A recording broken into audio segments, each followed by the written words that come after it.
नमस्कार मित्रांनो, मी स्पृहा जोशी. खासदार राहुल शेवाळे यांच्या फेसबुक लाईव्ह मध्ये मी तुम्हा सगळ्यांचं स्वागत करते. मित्रांनो, आजवर नाटक, सिनेमा, मालिका अशा वेगवेगळ्या माध्यमातून आपण सतत भेटत असतो, पण आज एका वेगळ्या अभियानासंदर्भात आपण या फेसबुक लाईव्हच्या निमित्ताने भेटतो आहोत. इन्फोडोस प्रिस्क्राइब्ड बाय एक्सपर्ट्स हे खासदार राहुल शेवाळे यांनी इनिशिएट केलेलं विशेष जनजागृती अभियान आपण आजपासून सुरू करतोय. खासदार राहुल शेवाळे आणि श्री राधा फाउंडेशन यांच्या वतीने आयोजित करण्यात आलेल्या या अभियानामध्ये आजपासून दर रविवारी वेगवेगळ्या क्षेत्रामधल्या तज्ज्ञ मान्यवरांना मी तुमच्या भेटीला घेऊन येणार आहे. कोरोना संदर्भातले जे जे प्रश्न तुमच्या मनात असतील, ज्या ज्या शंका तुमच्या मनात असतील, त्या या फेसबुक लाईव्हच्या माध्यमातून तुम्ही थेट या तज्ज्ञांना विचारू शकता. माझ्या मनातही काही प्रश्न आहेत, काही भीती आहे जी तुमच्या मनातही असणार आहे आत्ताच्या या अवघड काळामध्ये, आणि त्या सगळ्या प्रश्नांची, त्या शंकांची ऑथेंटिक उत्तरं आपण या तज्ज्ञांकडूनच शोधण्याचा प्रयत्न करणार आहोत. मला खात्री आहे की ही कोरोना विरोधातली जी लढाई आपण सगळेजण मिळून लढतो आहोत, ती लढताना योग्य वेळी योग्य व्यक्तींकडून मिळालेलं हे मार्गदर्शन आपल्या सगळ्यांना प्रचंड उपयोगी ठरणार आहे. सगळ्यात आधी हे असं जनजागृती अभियान प्रत्यक्षात आणल्याबद्दल माननीय खासदार श्री राहुल शेवाळे आणि श्री राधा फाउंडेशनच्या अध्यक्षा सौ कामिनी राहुल शेवाळे यांचे मी मनापासून आभार मानते. आणि आभार दुसऱ्या एका गोष्टीसाठी सुद्धा मानते की या चर्चेचं सूत्रसंचालन करण्याची संधी, ही जबाबदारी त्यांनी मला दिली. कारण या निमित्ताने मी जसं मगाशी म्हटलं, माझ्याही मनातल्या अनेक शंकांना मला उत्तरं मिळवून घेता येणार आहेत. सगळ्यात आधी आज आपल्या बरोबर ज्या दोन मान्यवर व्यक्ती आहेत, ज्यांच्यापासून आपण या अभियानाची सुरुवात करणार आहोत, त्यांची मी तुम्हाला सगळ्यांना ओळख करून देणार आहे. सगळ्यात आधी माझ्यासोबत आहेत दक्षिण मध्य मुंबईचे खासदार आणि इन्फोडोस या अभियानाची संकल्पना प्रत्यक्षात आणणारे माननीय खासदार राहुल शेवाळे. सर नमस्कार, तुमचं मनापासून स्वागत. मित्र हो, एक स्मार्ट खासदार म्हणून आपल्याला राहुलजींची ओळख आहे.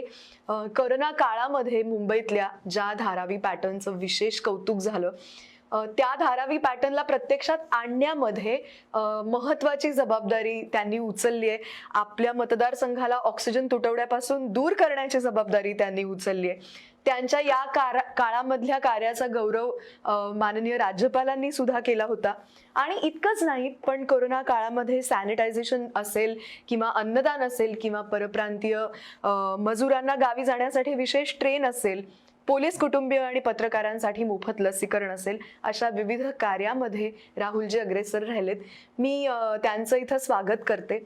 आणि त्याचबरोबर स्वागत करते महाराष्ट्र राज्यातून कोविडला हद्दपार करण्यासाठी आपले माननीय मुख्यमंत्री उद्धवजी ठाकरे यांच्या नेतृत्वाखाली जी एक प्रचंड अजस्त्र यंत्रणा अहोरात्र कार्यरत आहे, ही जी टास्क फोर्स सतत काम करते आहे, त्याचे चीफ डॉक्टर संजय ओक, मी संजय ओक सरांचं सुद्धा मनापासून स्वागत करते. आणि या चर्चेची सुरुवात करताना मला राहुलजींना पहिला प्रश्न असा विचारायचा आहे की रस्त्यावरची ही जी लढाई आहे कोरोनाच्या विरोधातली, ती आपण सगळेजण लढतोच आहोत, तुम्ही सक्रिय आहात त्या सगळ्यामध्ये, पण असं एक डिजिटल अभियान आपण सुरू करावं हे का वाटलं आणि ही संकल्पना कशी प्रत्यक्षात आता येते? करोनाचं जे संकट आहे गेले 1.5 वर्ष संपूर्ण जगावर आहे, आपल्या देशावर पण आहे, मुंबई शहरावर पण आहे. आणि या संकटाला जाताना पहिली लाट, दुसरी लाट आणि तिसरी लाट याला आपण सामोरं जातो. पहिल्या लाटेत ज्यावेळी करोनाचं संकट संपूर्ण जगावर विश्वावर आलं, तर आज टास्क प्रमुख आपले असलेले डॉक्टर ओक सर असतील किंवा इतर जे डॉक्टर तज्ज्ञ मंडळी आहेत की ते त्यांना माहित नव्हतं की ट्रीटमेंट कशी द्यायची त्या सध्या, आणि WHO ची गाईडलाईन आली, त्याच्यानुसार मग ट्रीटमेंटचा एक पॅटर्न ठरला. आणि पहिल्या लाटेला सामोरं जाताना एक वेगळा अनुभव आपल्या सर्व तज्ज्ञ मंडळीला, राज्य सरकार असेल, केंद्र सरकार जे प्रशासन असेल त्यांना आला. दुसऱ्या लाटेला सामोरं जाताना पण एक दुसरं आव्हान आपल्या समोर आलं, आणि त्यावेळी ऑक्सिजनचा तुटवडा असेल, रेमडेसिवीरचा तुटवडा असेल, या सर्व गोष्टींना सामोरं राज्य सरकार आणि प्रशासनाला जावं लागलं. आता तिसऱ्या लाटेला सामोरं जाताना कुठल्या गोष्टीला सामोरं जावं लागेल याची कल्पना तज्ज्ञ मंडळींना आणि त्याची जाणीव लोकांना व्हावी या दृष्टिकोनातून इन्फोडोस हे इन्फॉर्मेशनचं प्लॅटफॉर्म आम्ही आज हा उपक्रम या ठिकाणी हाती घेतला. यात मूळ उद्देश हाच की पहिल्या लाटेत आपल्याला ट्रीटमेंटच्या संदर्भात माहिती नव्हती आणि ती ट्रीटमेंटची माहिती काही गैरसमज होते लोकांमध्ये, ते गैरसमज लोकांमधले दूर झाले. दुसऱ्या लाटेत आपण रेमडेसिवीरच्या बाबतीत पण असेल, इतर ज्या सगळ्या गोष्टी आहेत त्या बाबतीत पण लोकांचा, आणि नंतर व्हॅक्सिन आलं आणि व्हॅक्सिनेशनचा ड्राईव्ह पण प्रशासनाच्या माध्यमातून चालू झाला. लोकांमध्ये एक गैरसमज होता व्हॅक्सिनच्या बाबतीत. आज स्लम मध्ये बघाल तर व्हॅक्सिन लोक कमी घेत आहेत, हाय राईज बिल्डिंग मध्ये लोक व्हॅक्सिन जास्त घेत आहेत. तर लोकांमधले हे गैरसमज आहेत. त्यामुळे जो व्हॅक्सिनचा डोस या कोरोनाच्या संकटाला मात करू शकतो, तसाच हा इन्फॉर्मेशनचा डोस पण कोरोनाच्या संकटावर मात करू शकतो, असं आमच्या मनातली ही कल्पना आहे. त्यामुळे हा इन्फॉर्मेशनचा डोस या तिसऱ्या लाटेत लोकांना देणं अत्यंत जरुरीचं आहे. म्हणून हा एक व्हर्च्युअल प्लॅटफॉर्म आम्ही लोकांकरता उपलब्ध करून दिला आहे. आणि आज या उपक्रमाला सुरुवात आपल्या महाराष्ट्र राज्याचे जे टास्क फोर्सचे प्रमुख आहे डॉक्टर ओक सर, ज्यांचा परिचय माझा मुंबई महानगरपालिकेपासून आहे आणि त्यांची कार्यपद्धती आम्हाला माहिती आहे पूर्ण. आणि ह्या कोरोनाच्या संकटात मात देताना राज्य सरकारला उपयुक्त सल्ला दिल्या कारणामुळे दुसऱ्या लाटेत आपण पूर्ण देशामध्ये आज माननीय मुख्यमंत्री उद्धव साहेबांचं जे नाव होतंय त्या नावामध्ये खऱ्या अर्थाने ह्या टास्क फोर्सचा पण सिंहाचा वाटा आहे. म्हणून आज मला आनंद होतोय की आजच्या ह्या कार्यक्रमाची सुरुवात माननीय डॉक्टर ओक सरांच्या माध्यमातून होते. मी त्यांचं मनपूर्वक स्वागतही करतो आणि मी आपल्या माध्यमातून या फेसबुक लाईव्हच्या माध्यमातून सर्व लोकांना हेच आवाहन करतो की दर रविवारी हा उपक्रम आम्ही चालू ठेवणार आहोत आणि विविध तज्ञ मंडळी, आज आरोग्य विषय असेल, कोरोना विषय असेल, पुढच्या सत्रामध्ये एज्युकेशनशी रिलेटेड असेल, त्याच्यानंतर फायनान्सशी रिलेटेड असेल. त्यामुळे कोरोनाच्या संकटात ज्या सामान्य नागरिकांना ज्या समस्या भेडसावतात त्या समस्यांचं निराकरण करणं आणि मार्गदर्शन करणं याकरता इन्फोडोस हा उपक्रम आम्ही हाती घेतलेला आहे. श्री राधा फाउंडेशन आणि सो कामिनी शेवाडे यांनी हा इनिशिएटिव्ह घेऊन हा प्रोग्राम या ठिकाणी आयोजित केलेला आहे. मी त्यांचा पण आभार मानतो आणि लोकांनी ह्या मार्गदर्शनाचा जास्तीत जास्त लाभ घ्यावा. जसं व्हॅक्सिन आपल्याला जरुरीचं आहे, व्हॅक्सिनचे 2 डोस हे जरुरीचे आहेत कोरोनाच्या संकटावर मात करण्याकरता. त्या आणि इन्फॉर्मेशनच्या इन्फो डोसचे पण येणाऱ्या 2 महिन्यातले जे डोस आहेत ते पण आपल्याला कोरोनाच्या संकटावर मात करण्याकरता उपयुक्त ठरतील. Thank you sir. निश्चितच, कारण हे अभियान अतिशय महत्त्वाचं आहे वेगवेगळ्या अर्थाने.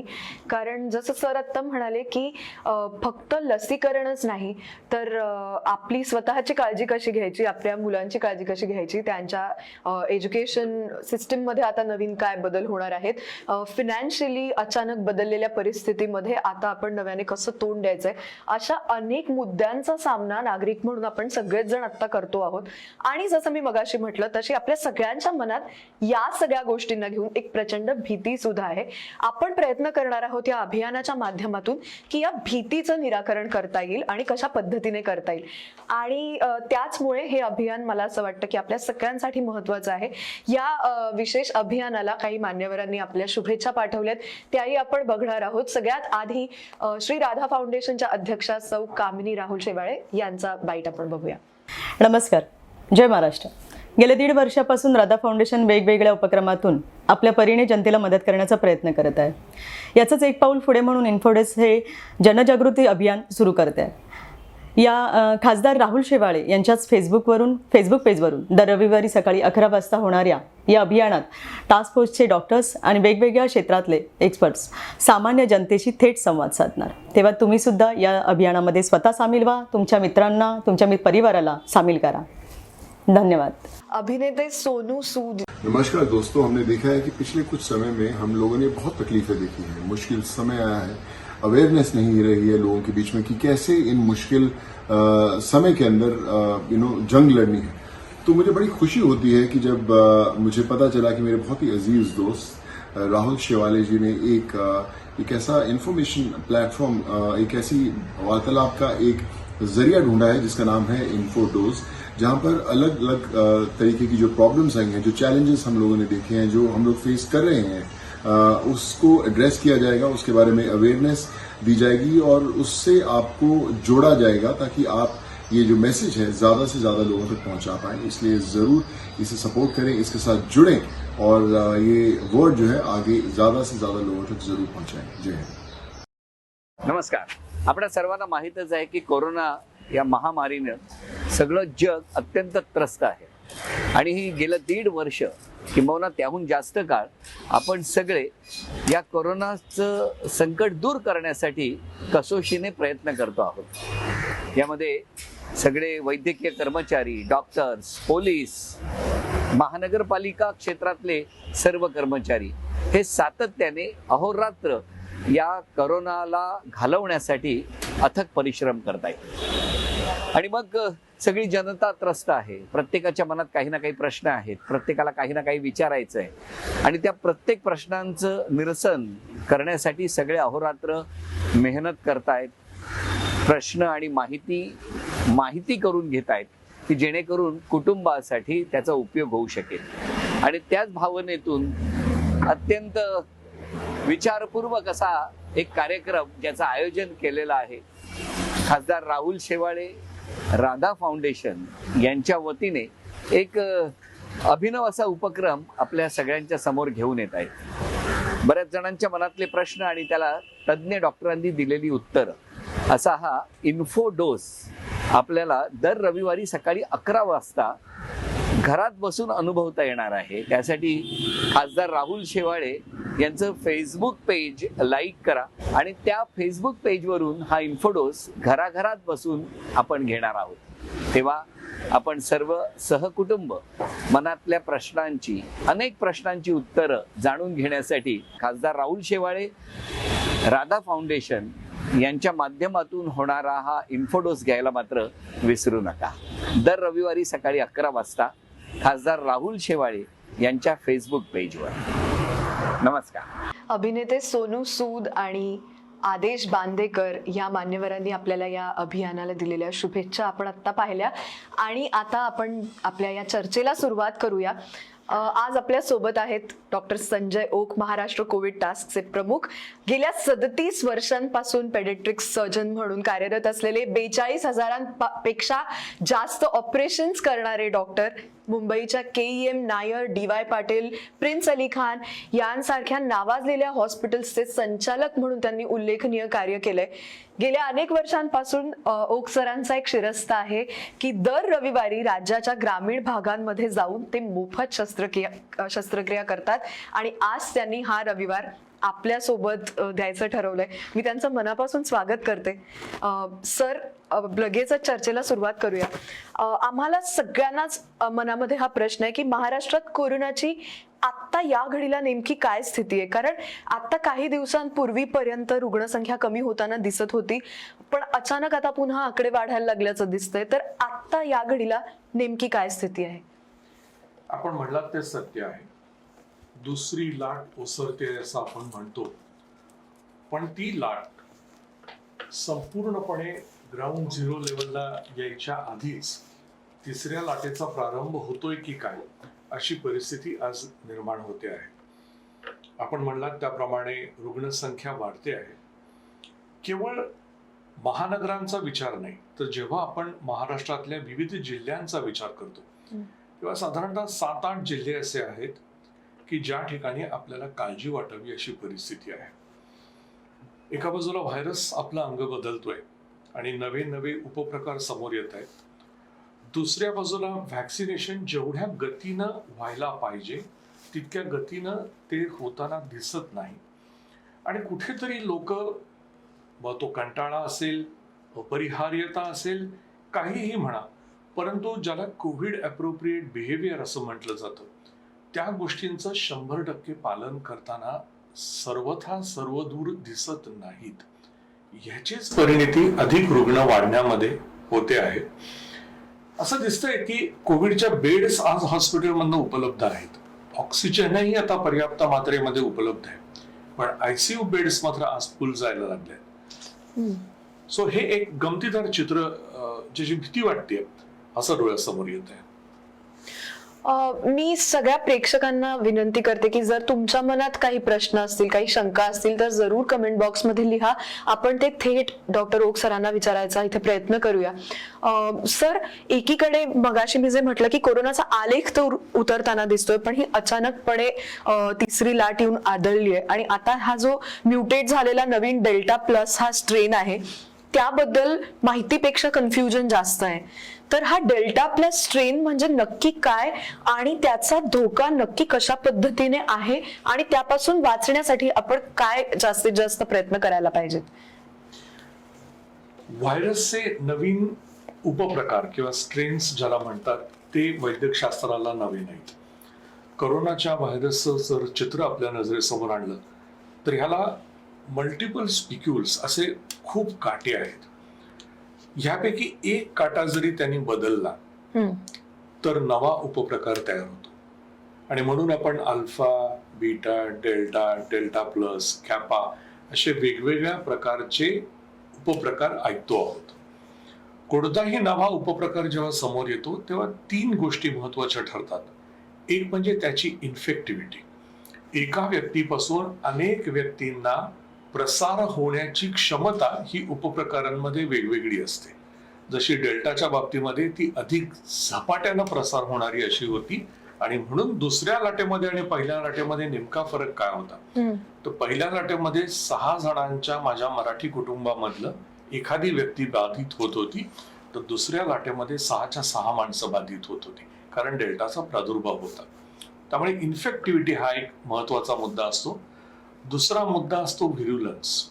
ठीक आहे, इन्फेक्शन झालं पण त्याची तीव्रता किती आहे, किती जण ह्यातले हॉस्पिटलमध्ये ऍडमिट होतील, त्यातल्या किती जणांना ऑक्सिजन द्यावा लागेल, किती जणांना आयसीयू मध्ये भरती व्हावं लागेल आणि दुर्दैवानं किती मृत्यू बघावे लागतील, हे व्हिरुलन्स वरती डिपेंडंट आहे. आणि तिसरा मुद्दा जो आहे तो आहे व्हॅक्सिनेशन आणि आपण कशा पद्धतीनं वागतो ह्याच्यावरती अवलंबून. सगळ्यात महत्वाचे पहिले 2 फॅक्टर्स आपल्या हातात नाही, ते व्हायरसचे फॅक्टर्स आहेत. पण हे जे 2 फॅक्टर्स आहेत हे मात्र आपल्या हातात आहेत. आणि म्हणून व्हॅक्सिनेशन जास्तीत जास्त ठिकाणामध्ये नेणं, आदरणीय राहुलजी मगाशी जे म्हणले ते सत्य परिस्थिती आहे. याला मेडिकल टर्मिनॉलॉजीमध्ये आज व्हॅक्सिन हेजिटन्सी असं म्हटलं जातं की व्हॅक्सिन उपलब्ध आहे पण लोक ते घ्यायला पुढे येत नाहीत. आणि हा प्रकार ठीक आहे, मुंबईच्या हाय रायझेसमध्ये लोक येत आहेत पण अनेक दुसरी अशी शहरं आहेत की ज्या ठिकाणी व्हॅक्सिनेशनचं झालेलं प्रमाण हे अल्प आहे आणि त्याच्यामध्ये society as well as slums both are responsible. मग हे जे मनातल्या भ्रामक समजुती आहेत, काही भ्रम आहेत, मिथ्स अँड मिसकन्सेप्शन्स, हे काढून टाकणं हे आज वैद्यकीय क्षेत्र आणि मीडिया, मग त्याच्यामध्ये सोशल मीडिया आलं, आज जे आपण करतो तसा इंटरव्ह्यू आला, या सगळ्या गोष्टींचा अंतर्भाव स्पृहा असण्याची गरज आहे. सो इथे लोकशिक्षण, लोकजागर आणि वैद्यकीय उपाय हे आपल्याला एकत्र न्यायला हवे. आणि त्याच्याबरोबरच लोकांनी आपलं राष्ट्रीय कर्तव्य असल्यासारखं हा जो मास्क आहे ही सर्वोत्तम व्हॅक्सिन आहे, हा मास्क बाजूला करायचा नाही. आता आपण इंटरव्ह्यू साठी बाजूला ठेवलाय तरी तो ठेवलेलाच आहे शेजारी. त्यामुळे ह्या गोष्टी पाळणं हे आता गरजेचं आहे. राहुलजी, मला तुम्हाला प्रश्न विचारायचा आहे की आपण मगासपासून म्हणतोय की 3ऱ्या लाटेच्या उंबरठ्यावर आपण आहोत. पहिल्या 2 लाटा आपण निभावून नेल्या, मग सरकार असेल, डॉक्टर्स असतील, वैद्यकीय कर्मचारी असतील, पोलीस यंत्रणा असेल, ह्या सगळ्या यंत्रणा अहोरात्र कार्यरत होत्या, अगदी 24 तास. त्यामुळे कदाचित आपण त्या लाटात थोड्याफार प्रमाणात का होईना आपण थोपवू शकलो. पण सर जसं आता म्हणाले की या 3ऱ्या लाटेमध्ये फक्त एक व्यक्ती नाही तर कुटुंबाच्या कुटुंब अख्खीच्या अख्खी पॉझिटिव्ह होताना दिसतात. या सगळ्यामध्ये या संकटाला थोपवण्यासाठी आता आरोग्य व्यवस्था नेमकं कशा पद्धतीने काम करते आणि काय तयारी करते? याच 3ऱ्या लाटेला सामोरं जाण्याकरता माननीय मुख्यमंत्री उद्धव ठाकरे यांनी टास्क फोर्सची तर बैठक घेतली. त्याचबरोबर राज्य सरकार आणि मुंबई महानगरपालिकेचे जे वरिष्ठ अधिकारी आहेत त्यांच्याबरोबर एक ऍक्शन प्लॅन बनवलेला आहे. त्यामुळे पहिल्या लाटेत आणि दुसऱ्या लाटेचा अनुभव घेता या 3ऱ्या लाटेला सामोरं जाताना जर आपण बघाल तर राज्यात कडक निर्बंध, संपूर्ण देशामध्ये महाराष्ट्र जे राज्य असेल, जे पहिलं राज्य असेल ज्याने डेल्टावरला सामोरं जाण्याकरता कडक निर्बंध लागू केलेले आहेत. त्यामुळे 3ऱ्या लाटेला सामोरं जाताना ज्या ज्या राज्य सरकार असेल, मुंबई महानगरपालिका, मुंबई पोलीस यांच्यातर्फे ज्या उपाययोजना करायच्या त्या कठोरची अंमलबजावणी करण्याचा एक ऍक्शन प्लॅन बनवण्यात आला आहे आणि तो येणाऱ्या कालावधीत त्याचं इम्प्लिमेंटेशन होईल. आपल्याला प्रश्न यायला सुरुवात झाली आहे प्रेक्षकांकडून. डॉक्टर अजित गावडे यांनी आपल्याला प्रश्न विचारलाय सर, आणि जो अगदी पुढचा मी पण तुम्हाला प्रश्न विचारणार होते की आपल्या राज्याने एकाच दिवसात जास्तीत जास्त वॅक्सिनेशनचा विक्रम केलाय, पण अजूनही तुम्ही म्हणालात तसे गैरसमज आहेतच. डॉक्टर अजित गावडे यांनी प्रश्न विचारलाय की वॅक्सिन कोणती चांगली, देशी का विदेशी? हा प्रश्न सर्रास विचारला जातोय की नेमकी कुठली लस घ्यायला पाहिजे, कुठली चांगली आहे, कुठली नाही घ्यायला पाहिजे, तर त्याबद्दल काय सांगा? नाही, डॉक्टर अजित यांचा प्रश्न अतिशय योग्य आहे. ज्या काही 5-6 वॅक्सिन्स आपण ऐकतो आहोत, सगळ्या आपल्यापर्यंत आल्या नाही आहेत. मला एका गोष्टीचा निश्चित अभिमान आहे भारतीय म्हणून, या माझ्या लाडक्या देशामध्ये एक नाही तर 2-2 वॅक्सिन्स आम्ही स्वतः तयार करतो आहोत. त्यातली कोवॅक्सिन ही तर 100% भारतीय बनावटीची अशी वॅक्सिन आहे. या दोन्ही वॅक्सिन्स एका प्रकारे काम करणारे आहेत, फक्त त्याच्यात मूलभूत फरक असा आहे की कोवॅक्सिन मध्ये कम्प्लिटली डेड व्हायरस हा आधार घेऊन त्याच्यापासून प्रतिजैविक तयार केलेली आहेत, तर कोविशिल्ड मध्ये अटेन्युएटेड म्हणजे क्षीण केलेला व्हायरस हा घेऊन त्याच्यापासून औषध किंवा प्रतिजैविक तयार केलेली आहे. माझा एक साधा सल्ला सगळ्यांना आहे की राष्ट्रीय कर्तव्य असताना जसं मतदानाला आपण दर 5 वर्षांनी जातो आणि मतदान करतो, तसंच लस घेणं हे आज राष्ट्रीय कर्तव्य आहे असं मानून लस घ्यायला हवी आहे. दोन्ही लसी चांगल्या आहेत. लसीच्या चांगल्या किंवा वाईट ह्याच्यामध्ये 2 फॅक्टर्स असतात. एक तर लसीची इफेक्टिव्हिटी किती आहे. दोन्ही याला ज्या लसी आहेत ह्या 90% आसपास किंवा त्याहून पुढे जाणाऱ्या इफेक्टिव्हिटी मध्ये आहेत. हे अनेक शोध निबंधांमधनं प्रूव्ह झालेलं आहे. ठीक आहे, भले त्या 98-99 नसतील फायझर सारख्या, पण 91च्या आसपास नक्की आहे. दुसरी गोष्ट, यांच्यापासून काही साईड इफेक्ट्स येत आहेत का, काही ऍडव्हर्स रिएक्शन्स येत आहेत का?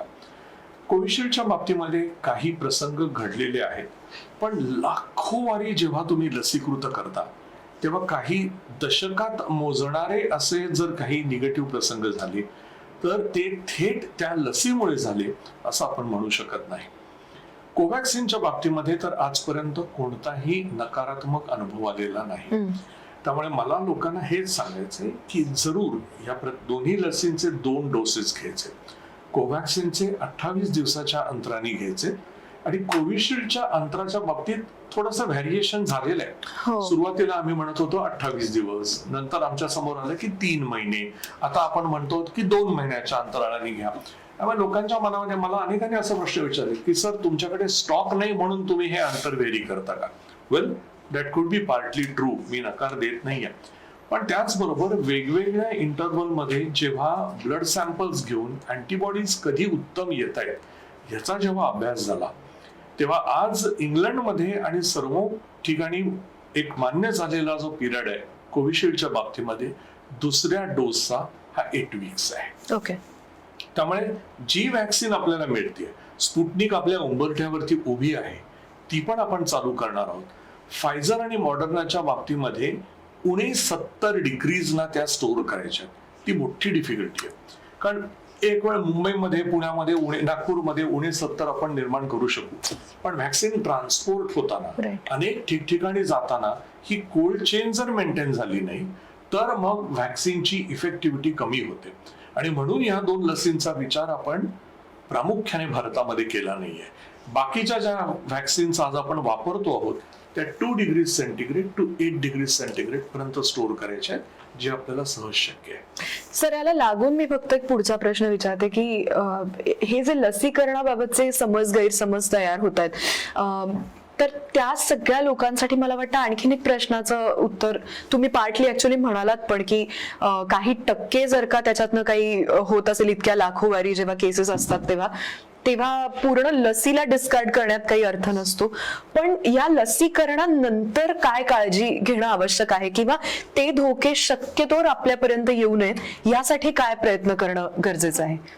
पहिला ना, मला आणखीन एक स्पृहा एका गोष्टीचं उत्तर द्यायचंय की अनेक जण म्हणतात सर लस घेतली आणि ताप आला, लस घेतली आणि कोरोना झाला. मला इथे सांगायचं आहे की लस घेतल्यामुळे किंवा पहिल्या आणि दुसऱ्या डोसाच्या अंतराळाच्या मधल्या पिरियडमध्ये तुम्हाला ताप येणार नाही किंवा तुम्हाला कोरोना होणार नाही असा दावा कोणत्याही वैद्यकीय क्षेत्रानं केलेला नाही. आमचं एवढंच म्हणणं आहे की जरी तुम्हाला करोना झाला तरी तो सिव्हिअर प्रकारचा होणार नाही. तुम्हाला हॉस्पिटलमध्ये भरती होऊन ऑक्सिजन किंवा ICU ह्या ज्या पुढच्या पायऱ्या आहेत त्या तुम्हाला सामोरे जावे लागणार नाही. त्याच्यामुळे तुम्ही लस घ्यायला पाहिजे. आपण मला विचारलं की काळजी काय घ्यायची. काळजी लस ज्या दिवशी आपल्याला मिळते आहे तो एक इम्पॉर्टंट आपल्या आयुष्यातला इव्हेंट आहे. I would request you to take rest for that one particular day. कारण मेजॉरिटी लोकांना थोडासा हात जड होणं, फार थोड्या लोकांना ताप येणं, म्हणून आम्ही लस दिल्यानंतर त्याच्याबरोबर 2 पॅरासिटामॉलच्या गोळ्या सुद्धा देतो. की तर अंग दुखून आलं, अंग भरून आलं, ताप आल्यासारखा वाटला तर जरूर एक पॅरासिटामॉलची गोळी घ्या. या पलीकडे कोणतीही गोष्ट, कोणतीही विशेष काळजी ही घेण्याची आवश्यकता नाही. पण काही युवा मित्रांना मी नक्की संदेश देऊ शकेन की लसीकरण केंद्रातनं बाहेर पडायचं आणि जिम मध्ये जायचं हा उपयोग करू नका. थोडस just go little slow. Right. Prathamesh Gaikwad यांनी प्रश्न विचारला की लहान मुलांची काळजी कशी घ्यायची. प्रथमेश, येत्या पुढच्या काही सेशन्स मध्ये हा विषय आपण नक्की हाताळणार आहोत. डॉक्टर बकुल पारेख या निमित्ताने आपल्याला या विषयावर बोलायला आपल्याशी येणार आहेत. त्यामुळे तुमच्या हा प्रश्नाचं उत्तर आपण काही दिवसातच पुढच्या देऊ. नितीन गोरेंनी सर एक प्रश्न विचारलाय की sir what exactly is the situation in Maharashtra right now? We saw the number and cases reduced since a few days now, but are we really out of the danger zone?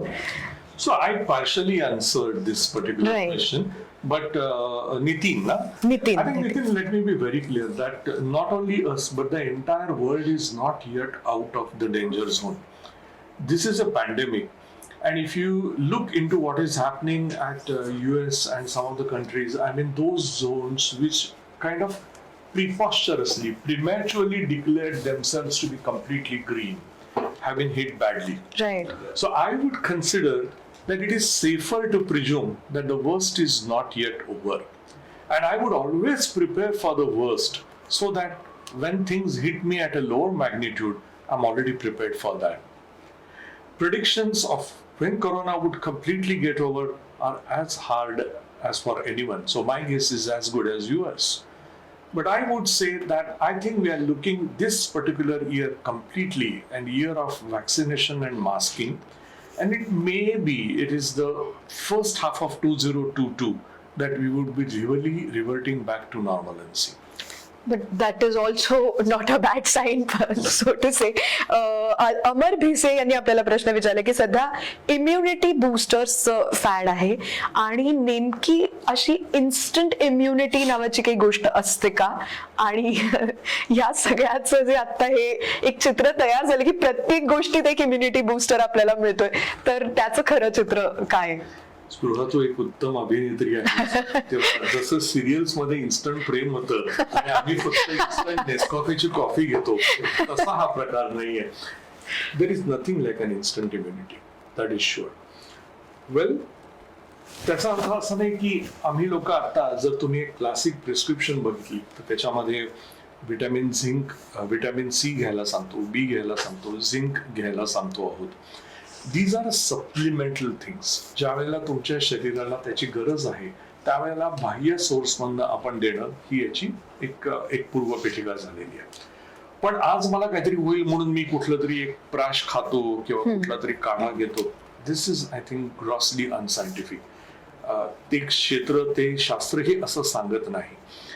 मला वाटतं आपल्या मराठी घरांमध्ये जो conventional स्वयंपाक तयार होतो की ज्याच्यामध्ये एक भाजी आहे, आमटी आहे, कोशिंबीर आहे, लोणचं आहे, इतकंच नाही तर आपल्या मराठी घरांमध्ये ताटामध्ये कुठल्या पदार्थाला कुठे वाढायचं ह्याची स्थानही करत ठेवलेली असतात. हे जर आपण चालू ठेवलं म्हणजे वरण भातावरती येणारी धारोष्ण तुपाची धार, ह्याच्यामध्ये काहीतरी सायंटिफिक गोष्टी आहेत की प्रोटीन्स आहेत, कार्बोहायड्रेट्स आहेत आणि त्याच्याबरोबर लिपिड्स आणि ऑइल्स आपण घालतो.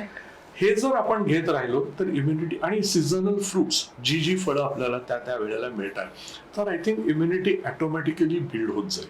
त्याच्याबरोबर मोकळ्या हवेत चालणं, थोडंफार केलेला व्यायाम, ह्या गोष्टींनी immunity building and immunity is a project which needs to be nurtured over few months to years. Right. It just can't be adding of 1 tablespoon.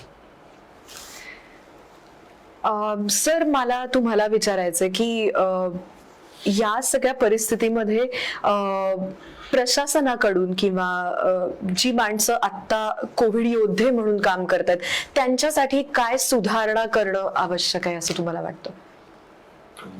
Rahul sir, तुम्हाला. प्रशासनाकडून तर कोविड योद्ध्यांना पूर्ण सहकार्य मिळतंय. फक्त आम्ही एक प्रशासनाला एक विनंती केली होती की पत्रकार मंडळी जी आमचे जे फ्रंटलाईन वर्कर खूप त्यांनी चांगलं काम केलं पहिल्या लाटेत दुसऱ्या लाटेमध्ये पण, कारण लोकांचा आणि प्रशासनाचा एक मधला दुवा म्हणून ते काम करत होते आणि फील्डवर काम करत होते. तर त्यांना वॅक्सिनेशन त्यांच्या करता त्यांच्या फॅमिली करता करावं ही राज्य सरकारला आम्ही विनंती केली होती. आणि मला वाटतं की माननीय मुख्यमंत्री साहेब त्या संदर्भातला पण लवकरात लवकर निर्णय घेतील. तेव्हा कोविड योद्धांना जे काही शासनातर्फे केंद्र सरकार असेल राज्य सरकारने जे काही सहकार्य करायला पाहिजे, त्यांच्या ज्या डिमांड्स आहेत त्या डिमांड फुलफिल करायला पाहिजे. कारण जे फ्रंटलाईन वर्कर आहेत त्यांना जर आपण व्यवस्थितरित्या सगळी यंत्रसामुग्री दिली तर ते व्यवस्थित काम करू शकतात. तर त्या बाबतीत राज्य सरकार काळजी घेतच आहे, परंतु त्यांच्या पण काही ज्या सूचना आहेत त्या सूचनांची अंमलबजावणी केली पाहिजे. संजय सर, अजय पांड्या म्हणून आहेत, त्यांनी आपल्याला प्रश्न विचारलाय की आता ही लस आपल्याला दरवर्षी घ्यावी लागणार आहे का? वेल, इट लुक्स लाईक असं वाटतंय. लसीकरण चालू झाल्यापासून अजून वर्षभराचा काळ लोटला नाहीये. भारतातच नाही तर पाश्चात्य देशांमध्ये सुद्धा. भारतामध्ये तर आपण साधारण 16 जानेवारीच्या आसपास I think we commission it, definitely in Maharashtra. असं वाटतंय की जसा काळ पुढे जाईल तस तसं तुमच्या शरीरात निर्माण झालेल्या न्यूट्रलायझिंग अँटीबॉडीजची लेवल ही हळूहळू कमी कमी होत जाते. आणि साधारणतः ज्या अशा स्वरूपाच्या लसी आहेत, उदाहरणार्थ इन्फ्लुएन्झा व्हायरसवरती आपण देत असलेली जी लस आहे, तिचा अंदाजे कार्यकाळ हा 10 ते 12 महिन्यापर्यंतचा आहे. त्यामुळे एक असं वाटतं आहे की कदाचित आपल्याला ह्या लसीचा पुढचा डोस हा 10 ते 12 महिन्यांनंतर पुन्हा एकदा घ्यावा लागेल. बरोबर. सर, तुम्ही स्वतः कोविड पॉझिटिव्ह होतात आणि you have fought this battle your self. हा जो सगळा प्रवास होता तो कसा होता तुमच्यासाठी? तुमचा एक्सपिरियन्स कसा होता? आणि not as a doctor but as a person, how did you and your family went through all these things? मी मगाशीच राहुलजींबरोबर गप्पा मारताना म्हणलो की आज केक आणायला पाहिजे, कारण मी गेल्या वर्षी फोर्टिस मध्ये ऍडमिट झालो आयसीयू, त्याला 1 वर्ष पूर्ण. पण ठीक आहे. कोविड जवळजवळ आम्ही टास्क फोर्स मध्ये काम करणाऱ्या 11 जणांपैकी 8 जणांना कोविड झाला आणि तो कमी अधिक प्रमाणामध्ये झाला. कदाचित मी प्रमुख असल्यामुळे मला सर्वात जास्त झाला एवढंच. पण ठीक, मी ऑक्सिजन लावणं, हाय फ्लो नेझल कॅन्युला, या टोसिझुलमॅब, रेमडेसिवीर ह्या सगळ्या टप्प्यांमधनं पुढे जात जात फार व्हेंटिलेटर पर्यंत गेलो. आणि एक 11-12 दिवस म्हणजे 26 जून ते 6 जुलै मी आयसीयू मध्ये होतो फोर्टिस रुग्णालयाच्या. आणि आपण जे मला विचारलं ते माझ्या दृष्टीनं अधिक महत्वाचं आहे की ह्यांनी माझ्यामध्ये काय फरक पडला. मी 35-36 वर्ष सर्जरी करतोय, तेव्हा ऑपरेट केलेले पेशंट्स बघायला आयसीयू मध्ये अक्षरशः रोजच जातो. पण ह्या सगळ्या 36 वर्षात मी आयसीयूचा फक्त बेड आणि जमीन बघितली होती. आता पहिले 10 दिवस असे होते की मी त्या बेडवरती झोपून आयसीयूचं आसमान बघितलं. आणि एका छोट्या क्युबिकल मध्ये तुम्ही आहात, तुम्ही संजय ओक नाही आहात, तुम्ही डॉक्टर ओक नाही आहात, तुम्ही फक्त बेड नंबर 1013 आहात. हा जो अनुभव असतो हा अनुभव अत्यंत वेगळा होता. I think it disintegrates your personality entirely. तुम्ही कोण आहात, किती मोठे आहात याला काही अर्थ राहत नाही. तुम्ही फक्त एक आजारी शरीर आहात की जे बरं करण्यासाठी बाकीचे सगळे लोक धडपडत आहेत. पण त्या आजारी शरीराच्या काही अपेक्षा असतात की ज्या मी रुग्ण म्हणून झोपल्यावरती लक्षात आले की मला माझ्या नातवाची आठवण झाली, मला माझ्या मुलाची आठवण झाली, पण माझा फोन काढून घेतलेला होता. त्यामुळे अक्षरशः आज तारीख काय आहे, बाहेर पाऊस पडतोय तेव्हा दुपार आहे का संध्याकाळ आहे, घरातली माणसं कशी आहेत, हे it was you get completely cut off. आणि जेव्हा मी बरा होऊन पुन्हा कामाला लागलो तेव्हा हे माझ्या डोक्यामध्ये अपरमोस्ट होतं की ही जी गॅप दुर्दैवाला. उद्देश सगळ्यांचे चांगले. डॉक्टरांचा उद्देश होता की बाबा तुम्हाला इन्फेक्शन होऊ नये, तुम्ही लवकर बरं होऊन तुमच्या मुला माणसांमध्ये जा, त्याच्यासाठी तो काळ महत्वाचा होता. घरातल्या माणसांना वाटत होतं की याचं काय होतंय ते तरी आपल्याला कळतं. मग आम्ही टास्क फोर्स मध्ये हा नियम केला की महाराष्ट्रभर की जे रुग्ण आयसीयू मध्ये व्हेंटिलेटरवर नाहीये, जे बोलू शकतायत, ज्यांना समजू शकते, अशा रुग्णांना रोज संध्याकाळी एक व्हिडिओ कॉल करून त्यांच्या घरातल्या नातेवाईकांशी 2 वाक्य बोलू देत, त्यांना त्यांची मिसेस असेल, मुलं असतील, नातवंड असतील, त्यांना बघू देत. आणि हे अनुभव मी जेव्हा घेतले तेव्हा लोक ढसाढसा रडलेले आहेत दोन्ही बाजूनी. तो मला असं वाटतं की करोनाने माझ्यात काय बदल घडवला. मी अत्यंत शिस्तप्रिय, राहुलला माहिती आहे ते, असा कडक शिस्तीचा एक प्रशासक होतो. माझ्यातली मानवीय बाजू जागृत होण्यासाठी मला स्वतःला रुग्ण व्हावं लागलं. राहुल जी, मैं ये सवाल आपसे भी पूछूं, मैं हिंदी में बात कर रही हूँ क्योंकि काफी हिंदी ऑडियंस, काफी हिंदी लोग भी ये शो देख रहे हैं फिलहाल. तो जैसे अभी संजय सर ने बताया कि उनमें कुछ चेंजेस हो गए post Covid. What do you think कि ये कोविड ने आपको कैसे अफेक्ट किया है, not as a politician but as a person? बहुत ही कोविड पॉजिटिव होने के बाद बहुत ही बदलाव हुआ. अभी मैं साई हॉस्पिटल में एडमिट था और हर बार धारावी से लेके पूरे कॉन्स्टिट्यूंसी में घूमते वक्त जो कोविड पेशेंट्स उनको देखता था, उनको ट्रीटमेंट में या एडमिशन के टाइम हेल्प भी करता था, लेकिन उनका दर्द पता नहीं चलता था. खुद पॉजिटिव होने के बाद उनका दर्द पता चला. और स्पेशली रेमडेसिविर के बारे में जो इतना मिसअंडरस्टैंडिंग और ये सब अलग अलग चीज़ें थी, तो रेमडेसिविर लेने के बाद भी वो भी एक अलग एक्सपीरियंस हुआ. लेकिन साई हॉस्पिटल की टीम, हमारे डॉक्टर वाघमारे ये सब अच्छे थे, उनकी वजह से जल्दी मैं रिकवर हो गया. तो एक अलग, जैसे डॉक्टर ओक सर ने बताया, एक अलग एक्सपीरियंस था और वो एक्सपीरियंस किसी को भी नहीं होना चाहिए, ये मैं भगवान के चरण में प्रार्थना करता हूं. ओक सर, कौशल म्हांबरे म्हणून आहेत, त्यांनी विचारलंय, आणि महेश साळुंखे म्हणून आहेत, त्यांचा पण प्रश्न आहे. 2 प्रश्न साधारण सारख्या पद्धतीचे आहेत म्हणून एकत्र करून विचारते. मुलांसाठी वॅक्सिन सेफ आहे का, आणि वॅक्सिन घेतल्यावर कोरोना होणारच नाही काचं उत्तर सरांनी आधीच दिलेलं आहे. पण पुन्हा एकदा आय जस्ट रिपीट दॅट की it is not about, it is like की कोरोना होणारच नाही. सरांनी जसं सांगितलं की त्याचा जो सिरियसनेस आहे पुढच्या गोष्टींचा, you can avoid that, and for that vaccination is important. Let us be very clear about this fact that you can not avoid vaccination.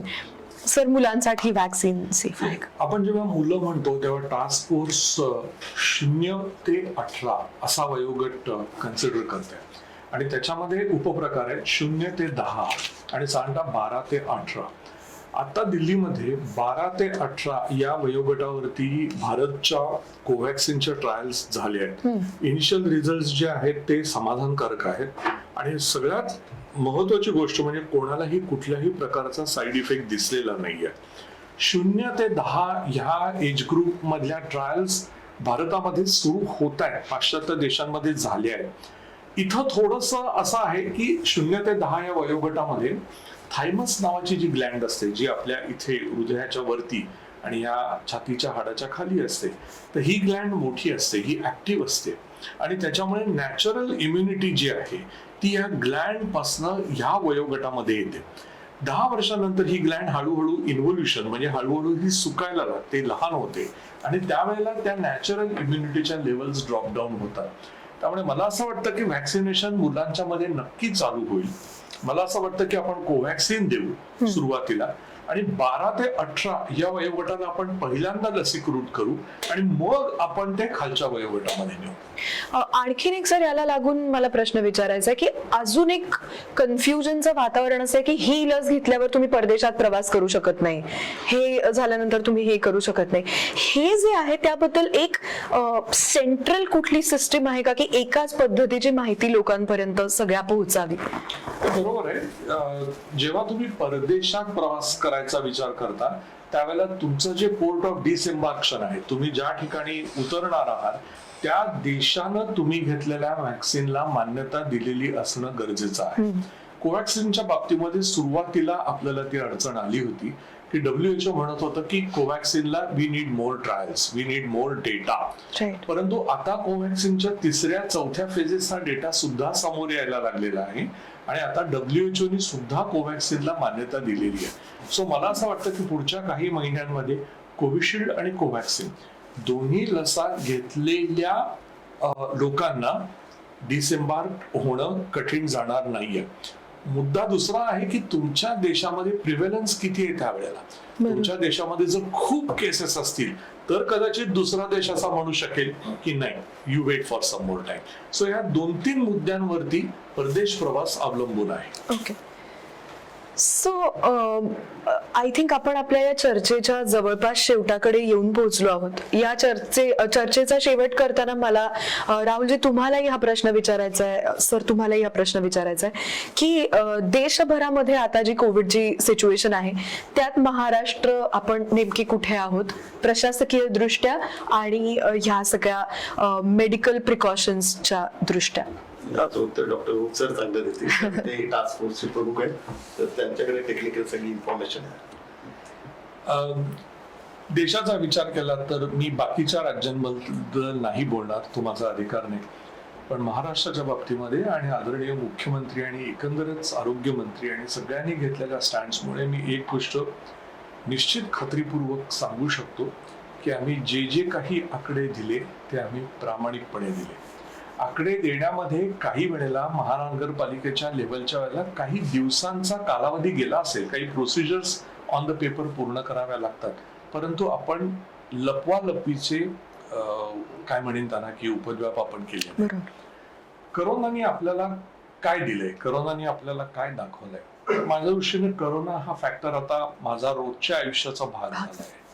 पण करोनानं निश्चित माझ्यासारख्या एखाद्या वैद्यकीय प्रशासकाला, डॉक्टरला आणि राहुलजींसारख्या एखाद्या सक्षम राजकारण्याला पुढच्या दिशा दाखवल्या. ज्या काही गॅप्स आहेत आरोग्याबद्दल, see there should not be gaps in conceptualisation and execution. कागदावरती आपण खूप सक्षम योजना तयार करतो, पण प्रत्यक्ष राबवताना त्याच्यात जर अडचणी येणार असतील तर कागदावरची शाई ही वाढून जाते. ते न होण्यासाठी पुढे आपल्या देशाला काय करायचंय. आज कोरोना आहे, उद्या आणखीन एखादं डिसीज असेल. धारावीची जी एक केस स्टडी आहे, it's an ideal case study. मला असं वाटतं की धारावी हा एक असा भाग झाला होता, म्हणजे जेव्हा सुरुवात झाली, मला गेल्या वर्षीचा मार्च-एप्रिल आठवतोय, त्यावेळेला की आता जर इथं ब्रेक झाला तर आपण काय करू. पण सगळेजण एकत्र आले. राजकीय लोक होते, प्रशासक होते, NGOs होते, अनेक सामाजिक संघटना होत्या. किरण दिगावकर सारखा आमचा मित्र महानगरपालिकेचा अधिकारी होता, वॉर्ड ऑफिसर. इतकंच नाही तर तिथले जे लोकल डॉक्टर्स होते, मग त्याच्यामध्ये कोण BHMS होता, कोण BUMS होता. See the faculty did not matter. इच्छाशक्ती होती की काम करायचंय आपल्याला, आणि सगळ्या लोकांना एकत्र घेऊन धारावी कंट्रोल करणं is I think an ideal case study for the entire world. Absolutely. आणि हे म्हणजे प्रचंड कमेंडेबल आहे. आपल्याला ह्याचं मॅग्निट्यूड आपण जर नीट विचार केला तर लक्षात येईल, कारण ज्या पद्धतीचं हे संकट होतं आणि ज्या पद्धतीने अत्यंत योजनाबद्ध पद्धतीने त्याला ज्या प्रकारे आपण तोंड देतो आहोत, त्यासाठी जसं नागरिक म्हणून आपण टीका करायचा अधिकार ठेवतो, त्याच पद्धतीने जे लोक काम करतात मनापासून त्यांचं कौतुक करण्याचा समजूतदारपणा सुद्धा मला वाटतं आपण त्या वेळेला दाखवणं गरजेचं आहे. या चर्चा सत्राच्या आपण अगदी शेवटाकडे आलेलो आहोत. मी मनापासून आभार मानते जे प्रेक्षक आज या चर्चा सत्रात सहभागी झाले, ज्यांनी आपले प्रश्न पाठवले, त्या सगळ्यांचे आभार. राहुलजी मनापासून आभार, कारण या पद्धतीचं एक डिजिटल अभियान आपण या निमित्ताने सुरू करतो आहोत आणि पुढचे काही रविवार सलग आपण वेगवेगळ्या एक्सपर्ट्सच्या माध्यमातून लोकांना भेटणार आहोत, त्यांच्या शंकांचं निराकरण करणार आहोत. संजय योग सरांचे अनेक आभार, कारण इतक्या व्यस्त परिस्थितीमध्ये सुद्धा आज आपल्या सगळ्यांच्या या शंका निरसनासाठी त्यांनी त्यांचा अमूल्य, आणि आत्ताच्या घडीला खरोखरच त्यांच्या प्रत्येक मिनिटाला अमूल्य किंमत आहे, आम्हाला कल्पना आहे, तरी सुद्धा आज ते इथे आले आणि आपल्या प्रश्नांची त्यांनी इतकी सुंदर, इतकी सोपी, आपल्याला कळतील अशा पद्धतीची उत्तरं दिली. त्याबद्दल त्यांचेही मनापासून आभार मानते. मी तुम्हाला सगळ्यांना आवाहन करते की प्लीज, सर जसं म्हणाले तसं कोविड ॲप्रोप्रिएट बिहेवियर आपण सगळ्यांनी पाळणं हे आपलं राष्ट्रीय कर्तव्य आहे. मास्क लावूया, सतत हात धुत राहूया, आपण आपली आणि आपल्या कुटुंबाची काळजी घेऊया, आणि नेग्लिजन्स नाही तर जबाबदारीने वागून आपण ह्या सगळ्याचा आपण या सगळ्याला तोंड देण्याचा प्रयत्न करूया. पुन्हा भेटूया पुढच्या रविवारी एका नवीन विषयासोबत आणि अशाच एका नवीन एक्सपर्ट सोबत. तोपर्यंत धन्यवाद.